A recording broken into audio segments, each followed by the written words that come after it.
You've been making the rounds because everybody is fascinated with what exactly this thing is. And while NASA is insisting that this is purely a comet, it's a rock, it's a hunk of ice, and whatever else, gases, you're saying, no, no, no, no, no. This thing does not behave the way that we understand these things to behave. Yeah, because the foundation of science is the humility to learn, not the arrogance of expertise. And there cannot be an expert to interstellar objects because we've seen only two before this one. And so the sample we have is only two, and this one is quite unusual relative to the previous ones. For example, it's very massive. It's a million times more massive than the first one that we found in 2017, and about 1,000 times more massive than the second one that we found in 2019. And then it moves in the plane of the planets around the sun. The chance of that happening at random is 1 in 500. What does that mean, moves at the plane of the... It means that if you look at its trajectory, Yeah. It's aligned with the plane of the planets move all in the same plane because they form out of some debris left over from the formation of the sun, some gas that was in a plane. So all the planets in the solar system are orbiting the sun roughly within the same plane, within a few degrees of the same plane. So they move around the sun in the same plane. And this object arrived exactly in that plane to within 5 degrees. And the chance of that is very small. And the question is, was this path designed as part of a reconnaissance mission, designed by some intelligence? That's the plane you want to go through if you wish to pass close to planets, monitor them, perhaps deposit some devices in the solar system. And indeed, it passed very close to Mars on October 3rd and close to Venus a few weeks later. And then it will pass closest to Jupiter on March 16th. 2026, and it was on the opposite side of the sun relative to Earth when it came closest to the sun on October 29th. And the question is whether that path of this object was planned. It also arrives to Jupiter at a very special distance where Jupiter's gravity dominates over the sun's gravity. And why would it arrive exactly at that separation from Jupiter? The chance of that happening at random is 1 in 26,000. So altogether, there's some peculiar features about its path, and that's why it attracted my attention. That's why there is so much interest in it. And then there were some other anomalies, strange features of it. For example, there was nickel with very little iron, and we find nickel and iron in similar proportions in all known astrophysical objects. And the only place where we find nickel with very little iron is industrial production of nickel alloys. That's something technological. And there is also a jet coming from this object towards the sun. And usually we find the tails around comets where the gas or dust coming out of the comet is pushed away from the sun. In this case, it's an anti-tail. And the question is, what is the reason that this object has an anti-tail? And it was true back when it approached the sun, back in July when we observed it with the Hubble Space Telescope. And actually, just a few days ago, there was another image from the Hubble Space Telescope after it passed close to the sun. And still, there is a jet pointing towards the sun. Now it's opposite to the direction of motion because the object is receding from the sun. So the question is, why is there this anti-tail? Why is the composition of the material around this object so anomalous? It may well be a very unusual rock, that we happen to be lucky because it's big, it's easy to observe, and it's coming it's passing near all the space assets that we have. Space assets. I love it. Space assets. Now, let me ask you this. I have read that it's flashing lights, that there have been lights detected seemingly flashing from this object. I mean, it kind of sounds like a party bus in space. Well, every 16 hours, indeed, it seems to have periodic variations. And That was true in July. We haven't measured anything more recently, but the first interpretation that was given is maybe this is a rotating object. So, we see variations in the amount of sunlight reflected from it as it rotates. But the problem is that the object itself contributes very little to the light that we see. Most of the light that we see comes from the plume of material around it that it created. And so the better interpretation is that it actually, there are jets coming from it, and the jets are pulsating, sort of like a heartbeat, where instead of blood being sent through the veins of our body, in the case of the heart, in this case, you have jets pumping gas and dust into the surrounding plume or glow around this object, and they do it periodically. And the fundamental question about the jets, we now see many of them pointed in different directions, is whether they are produced by pockets of ice that get sublimated when they are illuminated by sunlight, or maybe these are thrusters that are used by a technological object. And we don't know, and we might find very soon as we get more data when the object will come closest to Earth on December 19th. Ooh, okay. So it's very, very close. Now, I read that it's going to, the distance between this object and Earth is about 173 million miles. Is that right? Yeah, it's a large distance, primarily because, it came closest to the sun when the Earth was on the opposite side. So the sun was between us, and it was hiding behind the sun when perhaps it was doing something that it didn't want us to see. But because of that, we're getting a little closer to it now as the object is moving away from the sun and we are moving in the opposite direction. So we're getting a bit closer. Still, it's not very close. So somehow this visitor is avoiding us. And, it's just like being in a party when nobody wants to dance with you. And this visitor comes in and doesn't want to dance with the Earth. It doesn't want to get close to Earth. And maybe it came to the solar system just to come close to Jupiter, for example. Who knows? Because it could release devices close to Jupiter. But it could also be just a coincidence that, it's a very rare object that we will not see for a long while, such a big package arriving at our doorstep. I know. And that's why we should observe it, monitor it. The way I think of it is like a black swan event. It could be a small probability event that if it's alien technology, but even if it's a small probability, it would have a huge impact on society if it happens to be technological. And that's why we should pay attention to it. Have you seen Professor Loeb, The Age of Disclosure yet? That documentary? Okay, yes. I want to play a little clip of this for our audience in case they haven't had a chance to see it yet, and then talk to you about it.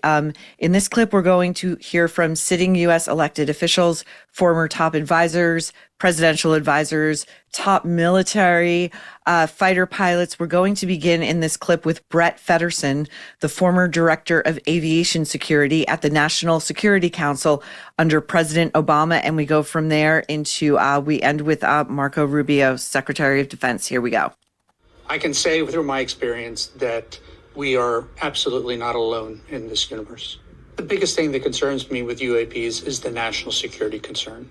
It's the unknown. It's the fact that this technology does stuff that we can't do. And if we can't figure out what it is or what it wants or what it's being used for, that keeps me up at night in the idea that we're behind the power curve. We want to be able to maintain the cutting edge technology and the advantage here in the United States so that we can sleep comfortably at night and feel the safety of what the American government has provided. There's sort of, I think, 4 hypotheses out there, one of which is that this is foreign adversary technology that we simply don't understand or weren't aware of, and that would amount to probably the biggest intelligence failure in modern American history.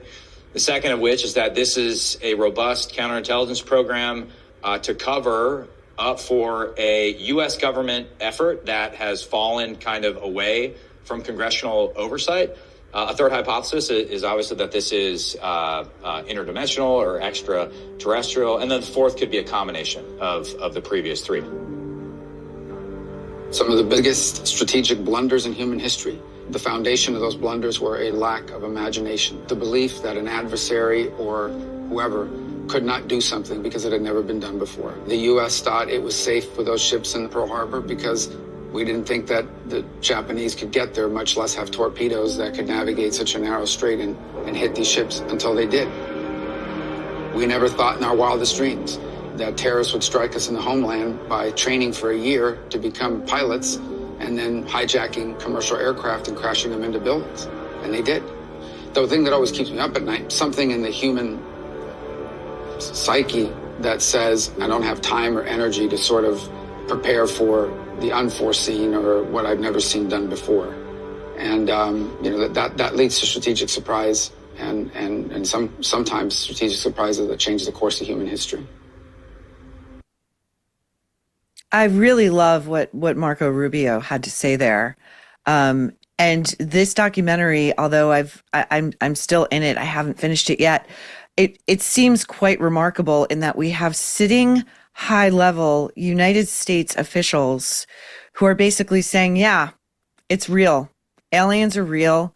UFOs are real. We don't know who they are or what they want or how long they've been here. And not only are they in our skies, they're underwater. We've seen objects moving in water at a speed that it defies the laws of physics as humans know them.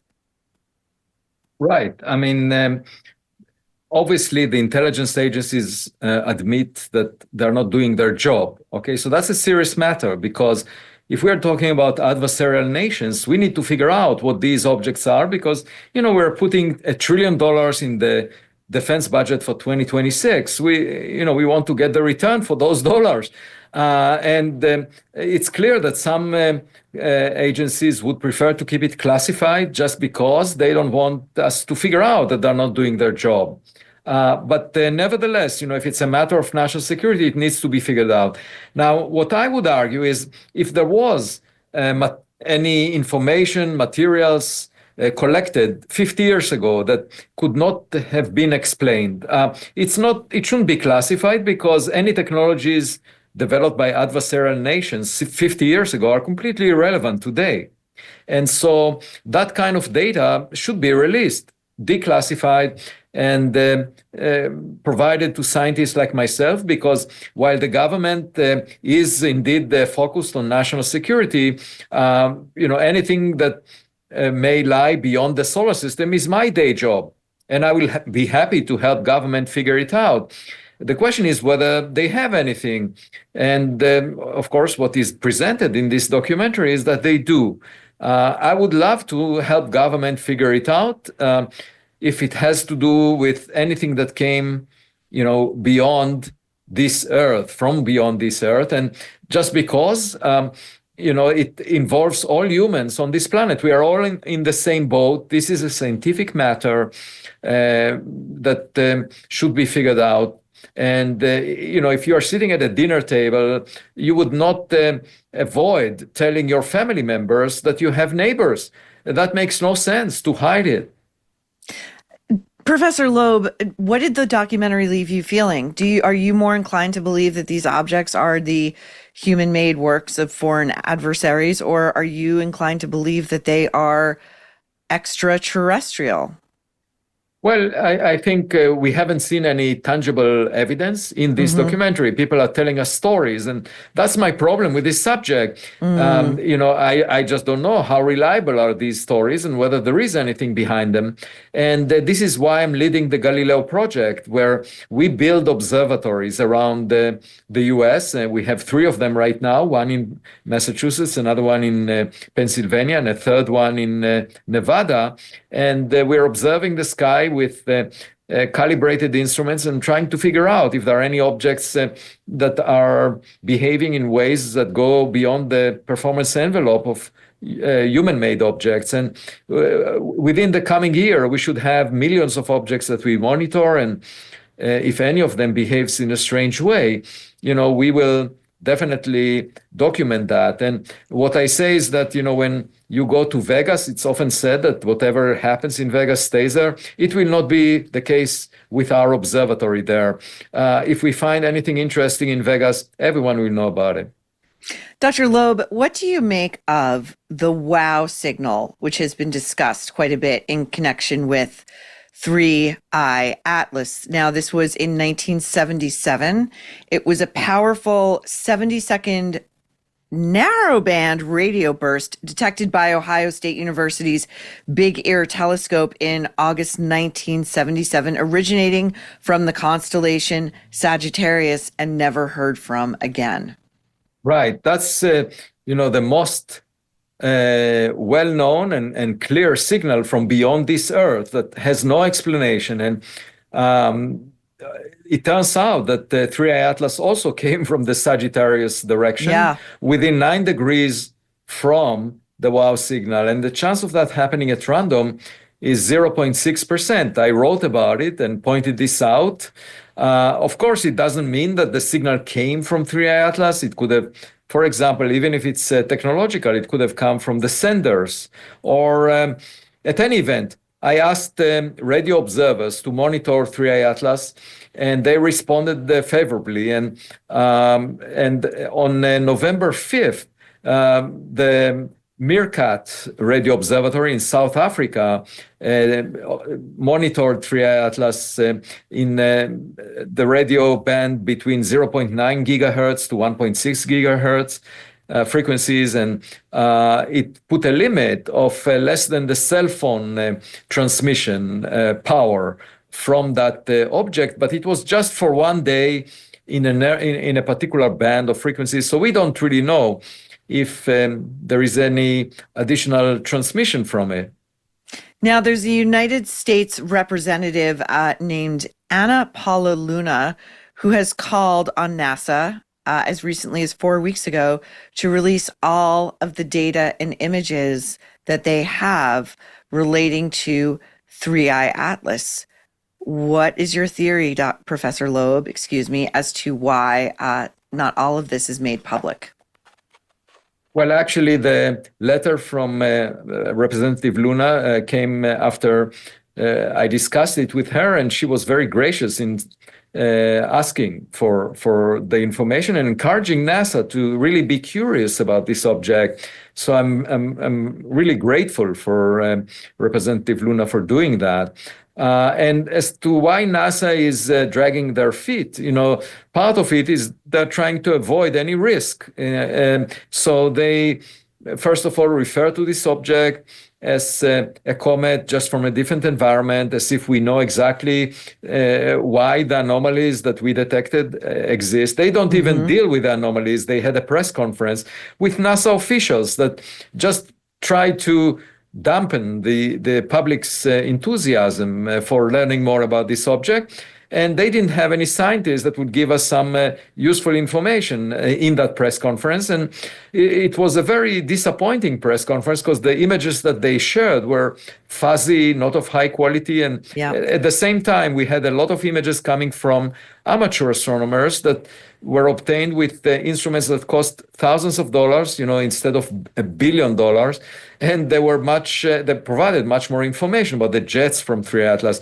So that was disappointing. And I can understand that as a signature of NASA being a bureaucratic body that does not want to take risks. There is nothing else to it.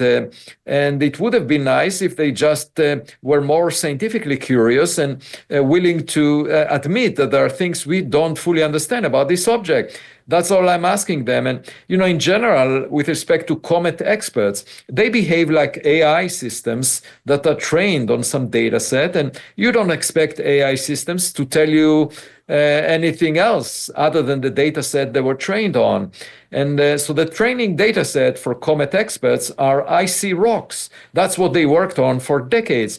But I'm telling them, look, you should expand your training data set because we humans launched a lot of space equipment And there are lots of spacecraft and satellites out there in space, and we know that there aren't only rocks. And my point is, maybe Elon Musk is not the most accomplished space entrepreneur since the Big Bang, 13.8 billion years ago. So there are 100 billion stars in the Milky Way galaxy. It takes less than a billion years, even for the 1970s technologies that we had with Voyager, to cross the Milky Way galaxy. There was plenty of time for spacecraft equipment to arrive at our backyard from other civilizations. Let's just be open-minded, and when there are anomalies, admit them and try to figure them out and see if any of them may indicate a technological origin. That's all I'm asking.